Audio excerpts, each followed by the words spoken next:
بسم اللہ الرحمن الرحیم۔ ان کی اگلی ملاقات لائبریری میں ہوئی تھی۔ اس بار امامہ اسے وہاں موجود دیکھ کر بے اختیار اس کی طرف چلی گئی۔ رسمی علیک سلیک کے بعد امامہ نے کہا، میں آپ کا شکریہ ادا کرنا چاہتی تھی۔ جلال نے حیرانی سے اسے دیکھا۔ کس لیے؟ اس کیسٹ کے لیے جو آپ نے ریکارڈ کر کے بھجوائی تھی۔ جلال مسکرایا۔ نہیں، اس کی ضرورت نہیں۔ مجھے اندازہ نہیں تھا کہ کبھی کوئی مجھ سے ایسی فرمائش کر سکتا ہے۔ آپ بہت خوش قسمت ہیں، امامہ نے مدھم آواز میں اسے دیکھتے ہوئے کہا۔ میں؟ کس حوالے سے؟ جلال نے ایک بار پھر حیران ہوتے ہوئے پوچھا۔ ہر حوالے سے، آپ کے پاس سب کچھ ہے۔ آپ کے پاس بھی تو بہت کچھ ہے۔ وہ جلال کی بات پر عجیب سی انداز میں مسکرائی۔ جلال کو شبہ ہوا کہ اس کی آنکھوں میں کچھ نمی نمودار ہوئی ہے، مگر وہ یقین سے نہیں کہہ سکتا تھا۔ اب وہ نظریں جھکائے ہوئے تھی۔ پہلے کچھ بھی نہیں تھا، اب واقعی سب کچھ ہے، جلال نے مدھم آواز میں اسے کہتے سنا۔ وہ نہ سمجھنے والے انداز میں اسے دیکھنے لگا۔ آپ اتنی محبت رسول اللہ صلی اللہ علیہ وسلم کا نام لیتے ہیں تو میں سوچتی ہوں کہ اس نے اپنی بات ادھوری چھوڑ دی۔ جلال خاموشی سے اس کی بات مکمل ہونے کا انتظار کرتا رہا۔ مجھے آپ پر رشک آتا ہے، چند لمحے بعد وہ آہستہ سے بولی۔ سب لوگوں کو تو اس طرح کی محبت نہیں ہوتی جیسے آپ کو حضرت محمد صلی اللہ علیہ وسلم سے ہے۔ ہو بھی جائے تو ہر کوئی اس طرح کی محبت کا اظہار نہیں کر سکتا۔ دوسرے بھی رسول اللہ صلی اللہ علیہ وسلم کی محبت میں گرفتار ہونے لگے۔ محمد صلی اللہ علیہ وسلم کو ہی آپ سے بڑی محبت ہوگی۔ اس نے نظریں اٹھائیں۔ اس کی آنکھوں میں نمی نہیں تھی۔ شاید مجھے وہم ہوا تھا، جلال اسے دیکھتے ہوئے سوچا۔ یہ میں نہیں جانتا، اگر ایسا ہو تو میں واقعی بہت خوش قسمت انسان ہوں۔ میں تو صرف یہ جانتا ہوں کہ مجھے واقعی حضور صلی اللہ علیہ وسلم سے بڑی محبت ہے۔ مجھ جیسے لوگوں کے لیے اتنا ہی کافی ہے۔ ہر ایک کو اللہ اس محبت سے نہیں نوازتا۔ وہ بڑی رسانیت سے کہہ رہا تھا۔ امامہ اس کے چہرے سے نظریں نہیں ہٹا سکی۔ اسے کبھی کسی شخص کے سامنے اس طرح کا احساس کمتری نہیں ہوا تھا جس طرح کا احساس کمتری وہ جلال انصر کے سامنے محسوس کرتی۔ شاید میں بھی نعت پڑھ لوں، شاید میں بھی اچھی طرح اسے پڑھ لوں، مگر میں جلال انصر کبھی نہیں ہو سکتی، کبھی بن ہی نہیں سکتی۔ کبھی میری آواز سن کر کسی کا وہ حال نہیں ہو سکتا جو جلال انصر کی آواز سن کر ہوتا ہے۔ وہ لائبریری سے نکلتے ہوئے مسلسل مایوسی کے عالم میں سوچ رہی تھی۔ جلال انصر کے ساتھ ہونے والی چند ملاقاتوں کے بعد ماما نے پوری کوشش کی وہ دوبارہ کبھی اس کا سامنا نہ کرے، نہ اس کے بارے میں سوچے، نہ زینب کے گھر جائے۔ حتیٰ کہ اس نے زینب کے ساتھ اپنے تعلقات کو بھی اپنی طرف سے بہت محدود کرنے کی کوشش کی تھی۔ اس کی ہر حفاظتی تدبیر بری طریقے سے ناکام ہوتی گئی۔ ہر گزرتے دن کے ساتھ ماما کی بے بسی میں اضافہ ہوتا جا رہا تھا، اور پھر اس نے گھٹنے ٹیک دیے۔ اس آدمی میں کوئی ایسی چیز ہے جس کے سامنے میری ہر مزاحمت دم توڑ جاتی ہے، اور شاید اس کا یہ اعتراف ہی تھا جس نے ایک بار پھر جلال کی طرف متوجہ کر دیا۔ پہلے اس کے لیے بے اختیاری لاشعوری تھی، پھر اس نے شعوری طور پر جلال کو اسجد کی جگہ دے دی۔ آخر کیا برائی ہے اگر میں اس شخص کے ساتھ چاہوں جس کی آواز مجھے بار بار اپنے پیغمبر صلی اللہ علیہ وسلم کی طرف لوٹنے پر مجبور کرتی رہی؟ کیوں اس شخص کے حصول کی خواہش نہ کروں جو حضرت محمد مصطفیٰ صلی اللہ علیہ وسلم سے مجھ سے بھی زیادہ محبت رکھتا ہے؟ کیا مذائقہ ہے اگر میں اس شخص کو اپنے مقدر بنائے جانے کی دعا کروں جس کے لیے میں انس رکھتی ہوں اور جس کے کردار سے میں واقف ہوں؟ کیا برا ہے اگر میں یہ چاہوں کہ میں جلال انصر کے نام سے شناخت پاؤں، اس واحد آدمی کے نام سے جسے سنتے، جسے دیکھتے مجھے اس پر رشک آتا ہے؟ اس کے پاس ہر دلیل، ہر توجیہ موجود تھی۔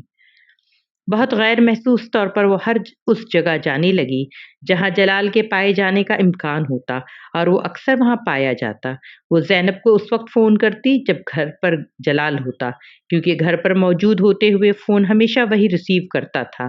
دونوں کے درمیان چھوٹی موٹی گفتگو رفتہ رفتہ طویل ہونے لگی، پھر وہ ملنے لگی۔ جویریہ، رابعہ اور زینب تینوں کو امامہ اور جلال کے درمیان بڑھتے ہوئے ان تعلقات کے بارے میں پتہ نہیں تھا۔ جلال اب ہاؤس جاب کر رہا تھا اور امامہ اکثر اس کے ہاسپٹل جانے لگی۔ باقاعدہ اظہار محبت نہ کرنے کے باوجود دونوں اپنے لیے ایک دوسرے کے جذبات سے واقف تھے۔ جلال جانتا تھا کہ امامہ اسے پسند کرتی تھی، اور یہ پسندیدگی عام نوعیت کی نہیں تھی۔ خود امامہ بھی یہ جان چکی تھی کہ جلال اس کے لیے کچھ خاص قسم کے جذبات محسوس کرنے لگا ہے۔ جلال اس قدر مذہبی تھا کہ اس نے کبھی اس بات کا تصور بھی نہیں کیا تھا کہ وہ کسی لڑکی کی محبت میں گرفتار ہو جائے گا۔ نہ صرف یہ کہ وہ محبت کرے گا بلکہ اس طرح سے اسے ملا کرے گا، مگر یہ سب کچھ بہت غیر محسوس انداز میں ہوتا گیا تھا۔ اس نے زینب سے کبھی اس بات کا ذکر نہیں کیا۔ اس کے اور امامہ کے درمیان کسی خاص نوعیت کا تعلق تھا۔ اگر وہ یہ انکشاف کر دیتا تو زینب اسے یقیناً امامہ کی عزت کے ساتھ طے شدہ نسبت سے آگاہ کر دیتی۔ بہت شروع میں ہی وہ امامہ کی ایسی کسی نسبت کے بارے میں جان لیتا تو وہ امامہ کے بارے میں بہت محتاط ہو جاتا، پھر کم از کم امامہ کے لیے اس حد تک انوالو ہونے کا سوال ہی پیدا نہیں ہوتا تھا جس حد تک وہ ہو چکا تھا۔ ان کے درمیان ہونے والی ایسی ہی ایک ملاقات میں امامہ نے اسے پرپوز کیا تھا۔ اسے امامہ کی جرأت پر کچھ حیرانی ہوئی تھی، کیونکہ کم از کم وہ خود بہت چاہنے کے باوجود ابھی یہ بات کہہ نہیں سکا تھا۔ آپ کا ہاؤس جاب کچھ عرصے میں مکمل ہو جائے گا، اس کے بعد آپ کیا کریں گے؟ امامہ نے اس دن اس سے پوچھا تھا۔ اس کے بعد میں اسپیشلائزیشن کے لیے باہر جاؤں گا، جلال نے بڑی سہولت سے کہا، اور اس کے بعد واپس آؤں گا اور اپنا ہاسپٹل بناؤں گا۔ آپ نے اپنی شادی کے بارے میں سوچا ہے؟ اس نے اگلا سوال کیا تھا۔ جلال نے حیران اور مسکراہٹ کے ساتھ اسے دیکھا تھا۔ امامہ، شادی کے بارے میں ہر ایک ہی سوچتا ہے، آپ کس سے کریں گے یہ طے کرنا بھی باقی ہے۔ امامہ چند لمحے خاموش رہی۔ مجھ سے شادی کریں گے؟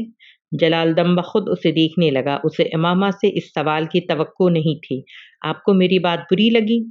جلال دم بخود اسے دیکھنے لگا۔ اسے امامہ سے اس سوال کی توقع نہیں تھی۔ آپ کو میری بات بری لگی؟ امامہ نے اسے گم سم دیکھ کر پوچھا۔ وہ ایک دم جیسے ہوش میں آ گیا۔ نہیں، ایسا نہیں ہے، اس نے بے اختیار کہا۔ یہ سوال مجھے تم سے کرنا چاہیے تھا۔ تم مجھ سے شادی کرو گی؟ ہاں، امامہ نے بڑی سہولت سے کہا۔ اور آپ؟ میں ہاں، آف کورس، تمہارے علاوہ میں کس سے شادی کر سکتا ہوں؟ اس نے اپنے جملے پر امامہ کے چہرے پر ایک چمک آتے دیکھی۔ میں ہاؤس جاب ختم ہونے کے بعد اپنے والدین کو تمہارے وہاں بھجواؤں گا۔ اور اس بار جواب میں کچھ کہنے کے بجائے وہ چپ سی ہو گئی۔ جلال، کیا ایسا ہو سکتا ہے کہ میں آپ سے اپنے گھر والوں کی مرضی کے بغیر شادی کر لوں؟ جلال اس کی بات پر ہکا بکا رہ گیا۔ کیا مطلب؟ ہو سکتا ہے میرے پیرنٹس اس شادی پر تیار نہ ہوں۔ کیا تم نے اپنے پیرنٹس سے بات کی ہے؟ نہیں۔ پھر تم یہ بات کیسے کہہ سکتی ہو؟ کیونکہ میں اپنے پیرنٹس کو اچھی طرح جانتی ہوں، اس نے رسانیت سے کہا۔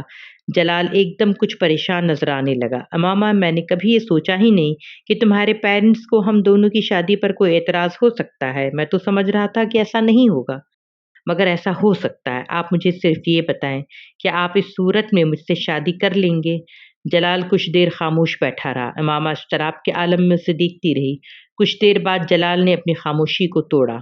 ہاں، میں تب بھی تم سے شادی کروں گا۔ میرے لیے ممکن نہیں ہے کہ اب کسی دوسری لڑکی سے شادی کر سکوں۔ میں کوشش کروں گا کہ تمہارے پیرنٹس اس شادی پر رضامند ہو جائیں، لیکن اگر وہ نہیں ہوتے تو پھر ہمیں ان کی مرضی کے بغیر شادی کرنی ہوگی۔ کیا آپ کے پیرنٹس اس بات پر رضامند ہو جائیں گے؟ ہاں، میں انہیں منا لوں گا، وہ میری بات نہیں ٹالتے، جلال نے فخریہ انداز میں کہا۔ وہ ہیلو کی آواز پر پلٹی۔ اس سے چند قدم کے فاصلے پر سالار کھڑا تھا۔ وہ اپنے اسی بے ڈھنگے پن میں تھا۔ ٹی شرٹ کے سارے بٹن کھلے ہوئے تھے اور وہ خود جینز کی جیبوں میں ہاتھ ڈالے کھڑا تھا۔ ایک لمحے کے لیے امامہ کی سمجھ میں نہیں آیا کہ وہ کس طرح کے رد عمل کا اظہار کرے۔ سالار کے ساتھ تیمور بھی تھا۔ آؤ، اس لڑکی سے ملواتا ہوں تمہیں۔ سالار نے امامہ کو کتابوں کی دکان پر دیکھا تو قریب چلا آیا۔ تیمور نے گردن موڑ کر دیکھا اور حیرانی سے کہا، اس چادر والی سے؟ ہاں۔ سالار نے قدم بڑھائے۔ یہ کون ہے؟ تیمور نے پوچھا۔ وسیم کی بہن ہے، سالار نے کہا۔ وسیم کی؟ مگر تم اس سے کیوں مل رہے ہو؟ وسیم اس کی فیملی تو خاصی کنزرویٹو ہے، اس سے مل کر کیا کرو گے؟ تیمور نے امامہ پر دور سے ایک نظر ڈالتے ہوئے کہا، پہلی بار نہیں مل رہا ہوں، پہلے بھی مل چکا ہوں، بات کرنے میں کیا حرج ہے؟ سالار نے اس کی بات سنی انسنی کرتے ہوئے کہا۔ امامہ نے میگزین ہاتھ میں پکڑے پکڑے ایک نظر سالار اور ایک نظر اس کے ساتھ کھڑے لڑکے کو دیکھا جو تقریباً سالار جیسے ہی حلیے میں تھا۔ How are you? سالار نے اسے اپنی طرف متوجہ دیکھ کر کہا۔ فائن۔ امامہ نے میگزین بند کرتے ہوئے اسے دیکھا۔ یہ تیمور ہے، وسیم سے اس کی بھی خاصی دوستی ہے، سالار نے تعارف کروایا۔ امامہ نے ایک نظر تیمور کو دیکھا، پھر ہاتھ کے اشارے سے شاپنگ سینٹر کے ایک حصے کی طرف اشارہ کرتے ہوئے کہا، وسیم وہاں ہے۔ سالار نے گردن موڑ کر اس کی طرف دیکھا جس طرف اس نے اشارہ کیا تھا، اور پھر کہا، مگر ہم تو وسیم سے ملنے نہیں آئے۔ تو؟ امامہ نے سنجیدگی سے کہا، آپ سے بات کرنے آئے ہیں۔ مگر میں تو آپ کو جانتی نہیں، پھر آپ مجھ سے کیا بات کرنے آئے ہیں؟ امامہ نے سرد مہری سے کہا۔ اسے سالار کی آنکھوں سے وحشت ہونے لگی تھی۔ کاش یہ کسی سے نظر جھکا کر بات کرنا سیکھ لیتا، خاص طور پر کسی لڑکی سے۔ اس نے میگزین دوبارہ کھول لیا۔ آپ مجھے نہیں جانتی، سالار مذاق اڑانے والے انداز میں ہنسا۔ آپ کے گھر کے ساتھ ہی تو میرا گھر ہے۔ یقیناً ہے، مگر میں آپ کو ذاتی طور پر نہیں جانتی۔ اس نے اسی رکھائی کے ساتھ میگزین پر نظریں جمائے ہوئے کہا۔ چند ماہ پہلے آپ نے ایک رات میری جان بچائی تھی، سالار نے مذاق اڑانے والے انداز میں اسے یاد دلایا۔ میڈیکل کی اسٹوڈنٹ ہونے کی حیثیت سے یہ میرا فرض تھا۔ میرے سامنے کوئی بھی مر رہا ہوتا میں یہی کرتی۔ آپ مجھے ایکسکیوز کریں، میں ذرا مصروف ہوں۔ سالار اس کے کہنے کے باوجود ٹس سے مس نہیں ہوا۔ تیمور نے اس کے بازو کو ہولے سے کھینچ کر اسے چلنے کا اشارہ کیا۔ اسے شاید وسیم کے حوالے سے امامہ کا لحاظ تھا، مگر سالار نے اپنا بازو چھڑا لیا۔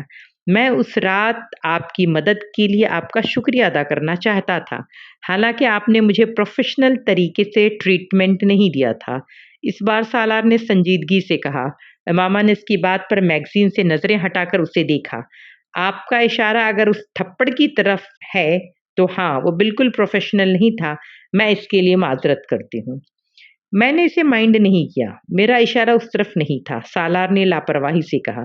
مجھے توقع نہیں تھی کہ آپ تھپڑ کو مائنڈ نہیں کریں گے، کیونکہ تم اسی کے مستحق تھے، اور ایک نہیں 10۔ اس نے یہ جملہ ضبط کر کے سوچا۔ ویسے آپ کا اشارہ کس طرف تھا؟ بے حد تھرڈ کلاس طریقے سے بینڈیج کی تھی آپ نے میری، اور آپ کو پراپر طریقے سے بلڈ پریشر تک چیک کرنے نہیں آتا، سالار نے لاپرواہی سے کہتے ہوئے چیونگم کی ایک سٹک اپنے منہ میں ڈالی۔ امامہ کی کان کی لویں سرخ ہو گئیں۔ وہ پلکیں جھپکائے بغیر اسے دیکھتی رہی۔ افسوسناک بات ہے کہ ایک ڈاکٹر کو ایسے معمولی کام نہ آتے ہوں جو کسی بھی عام آدمی کو آتے ہیں۔ اس بار اس کا انداز پھر مذاق اڑانے والا تھا۔ میں ڈاکٹر نہیں ہوں، میڈیکل کے ابتدائی سالوں میں ہوں، پہلی بات، اور جہاں تک ان پروفیشنل ہونے کا تعلق ہے تو اگلی بار صحیح۔ آپ نے تو ابھی اس طرح کی کئی کوششیں کرنی ہے۔ میں آہستہ آہستہ آپ پر پریکٹس کر کے اپنا ہاتھ صاف کر لوں گی۔ ایک لمحے کے لیے وہ کچھ بول نہیں سکا، پھر اس کے چہرے پر مسکراہٹ ابھری، یوں جیسے وہ اس کی بات پر محفوظ ہوا تھا مگر شرمندہ نہیں۔ اس نے اس کا اظہار بھی کر دیا۔ اگر آپ مجھے شرمندہ کرنے کی کوشش کر رہی ہیں تو آپ اس میں ناکام ہوں گی۔ میں جانتی ہوں آپ شرمندہ نہیں ہوتے، یہ صفت صرف انسانوں میں ہوتی ہے۔ امامہ نے اس کی بات کاٹ دی۔ آپ کے خیال میں کیا ہوں؟ سالار نے اسی انداز میں کہا۔ پتہ نہیں، ایک ویٹ اس بارے میں آپ کو زیادہ بہتر گائیڈ کر سکے گا۔ وہ اس بار اس کی بات پر ہنسا۔ 2 پیروں پر چلنے والے جانور کو ہر میڈیکل ڈکشنری انسان کہتی ہے، اور میں 2 پیروں پر چلتا ہوں۔ ریچھ سے لے کر کتے تک ہر 4 پیروں والا جانور 2 پیروں پر چل سکتا ہے اگر اسے ضرورت پڑے یا اس کا دل چاہے تو، مگر میرے 4 پیر نہیں ہیں، اور میں صرف ضرورت کے وقت نہیں، ہر وقت ہی 2 پیروں پر چلتا ہوں۔ سالار نے عجیب سے انداز میں اپنے لفظوں پر زور دیتے ہوئے کہا۔ یہ آپ کی خوش قسمتی ہے کہ آپ کے 4 پیر نہیں ہیں، اس لیے میں نے آپ کو ویٹ سے ملنے کہا ہے۔ وہ آپ کو آپ کی خصوصیت کے بارے میں صحیح طرح بتا سکے گا۔ امامہ نے سرد آواز میں کہا۔ وہ اسے زج کرنے میں واقعی کامیاب ہو چکا تھا۔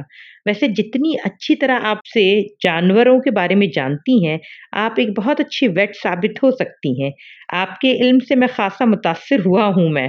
امامہ کے چہرے کی سرخی میں کچھ اور اضافہ ہو گیا۔ اگر آپ میری ویٹ بن جاتی تو میں آپ کے بتائے ہوئے مشورے کے مطابق آپ کے پاس آیا کروں گا تاکہ آپ میرے بارے میں ریسرچ کر کے مجھے بتا سکیں۔ سالار نے بڑی سنجیدگی سے کہا۔ وہ اس کی بات کے جواب میں کچھ کہہ نہیں سکی، صرف اسے دیکھ کر رہ گئی۔ وہ ضرورت سے کچھ زیادہ ہی منہ پھٹ تھا، اور ایسے شخص کے ساتھ لمبی گفتگو کرنا آبیل مجھے مار کے متوارف تھا، اور وہ حماقت کر چکی تھی۔ ویسے آپ کیا فیس چارج کریں گی؟ وہ بڑی سنجیدگی سے پوچھ رہا تھا۔ وسیم آپ کو بتا دے گا۔ امامہ نے اس بار اسے دھمکانے کی کوشش کی۔ چلے ٹھیک ہے، یہ میں وسیم سے پوچھ لوں گا، اس طرح تو خاصی آسانی ہو جائے گی۔ وہ اس کی دھمکی کو سمجھنے کے باوجود مرعوب نہیں ہوا، اور اس نے امامہ کو یہ جواب بھی دیا۔ تیمور نے ایک بار پھر اس کا بازو پکڑ لیا۔ آؤ سالار، چلتے ہیں، مجھے ایک ضروری کام یاد آ رہا ہے۔ اس نے عجلت کے عالم میں سالار کو اپنے ساتھ تقریباً گھسیٹنے کی کوشش کی،